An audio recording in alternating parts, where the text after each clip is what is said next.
how to get DHgate coupons.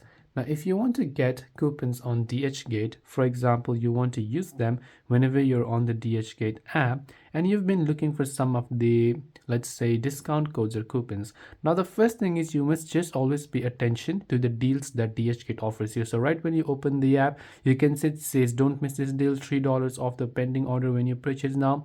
This, you can see here, it says coupon. Now, it might not be in the form of code, but the discount will be automatically applied. You can always try to go to the DH Shorts, try to go to messages, inbox from DHgate, or basically just see if you have any sort of notification.